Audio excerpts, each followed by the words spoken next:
All right, I think I got a total of 5 little short stories here for you. My first one is called My High School Yearbook. And the reason I included this uh, is to kind of give a description of how other people thought of me during my high school years. And I describe myself as shy and quiet.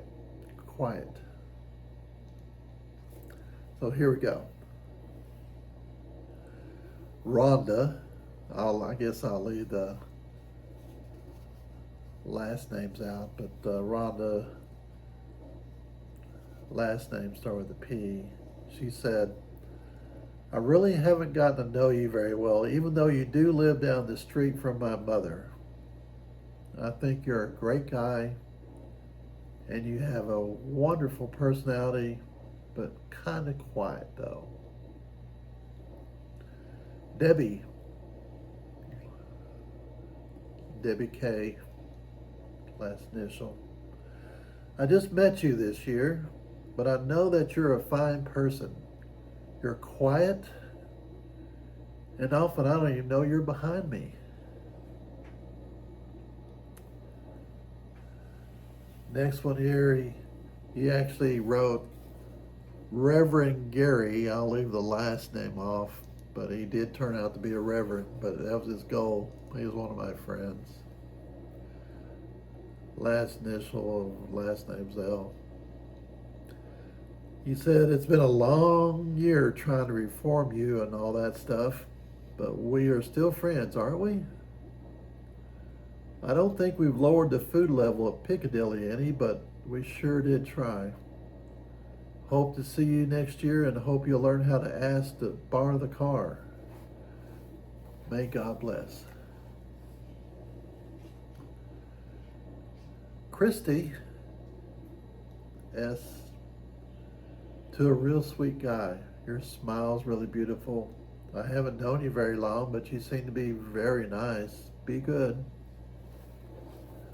Steve B, last initial. You're about one of the quietest guys I know, but you're cool in your own way. Elaine, I'll say your last name here, Elaine Smith. You're no longer with us at this time. You actually passed away young, not many years after graduation. Said, you're a really nice guy and I'm glad we've gotten to be good friends. I hope that when this year's over, we will see each other next year at college. Best of luck. Terry W. It's been great in typing class. We had a lot of fun and I got the bruises to prove it. Good luck in the great event that's coming up.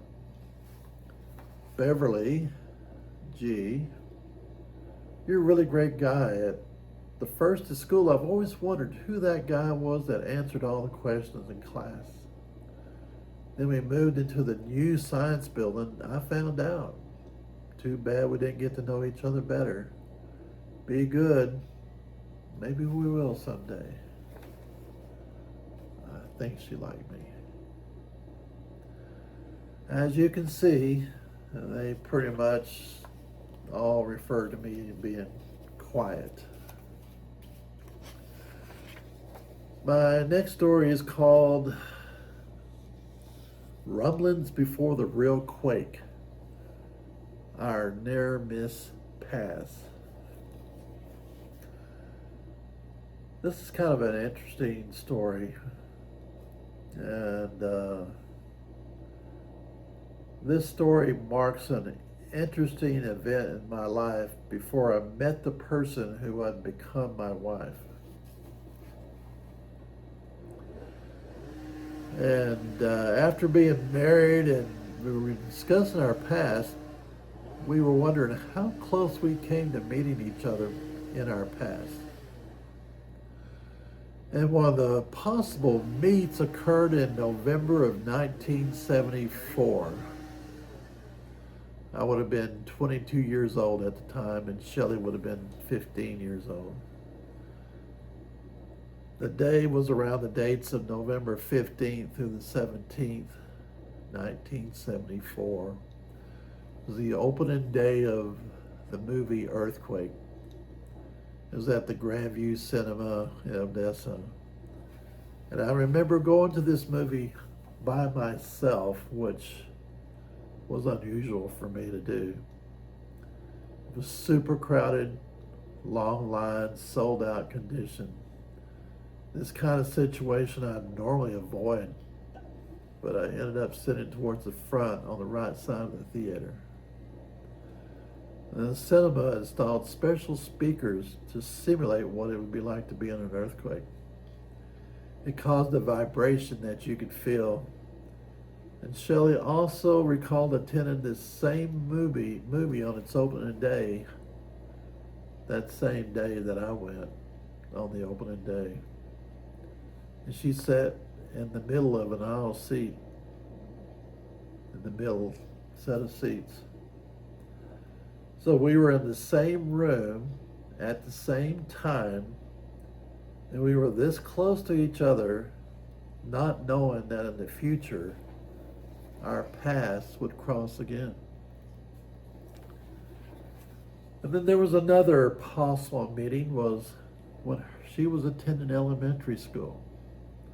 And right across the street from this elementary school was my Uncle Ben's house. Now, I know that I went over to Uncle Ben's house many times. This puts us into the more possibilities once again. At the time, Odessa was like around 100,000 people. I attended Odessa High School and Shelley attended Permian. But during my early 20s, I was dating girls that went to Permian and had friends also that went to the same school. And later I would discover that she knew the same people that I knew. She knew my cousins. Her elementary school was right next to my uncle's house, so she knew my cousins if they went to the same school.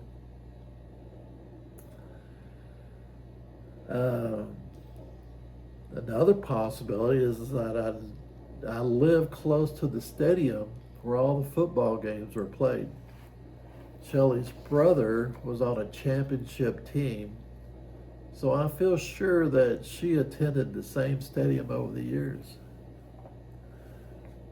She was only, if I did not attend that particular game, which some of them I did,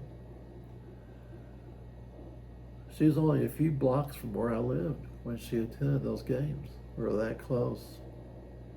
Actually, when we did meet, wasn't far from that stadium now. This is where we actually eventually met. Very close to that stadium. Actually, probably right across the street. So we did eventually meet close to my home and close to that stadium. So the odds of the meeting did occur. It did happen. I just happened to enter that store while she was there playing Pac-Man. And also that was the reason that I entered this store, was to go play Pac-Man. The earth trembled at that moment. The rumbling had begun. And the rest remains in history books. The year, 1981.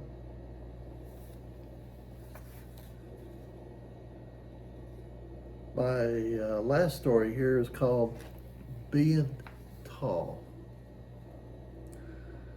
This is a minor little detail. My brothers and I were at least 6 feet tall and a bit more. I was like 6'2". I remember sometimes we like to touch the ceiling in the room with our fingers. So on the ceiling in our living room, you could reach up and you could actually touch it. And my mother didn't like that because it left prints on her ceiling. Make little smudges there. That would upset her. This is just a little bitty tidbit in my memories, but it was there. Also, I remember when I'm in a group of people, like when you go to church and you're standing, everybody's standing up, I would look around and I could see me towering over everyone everyone around me was looking over, towering above them.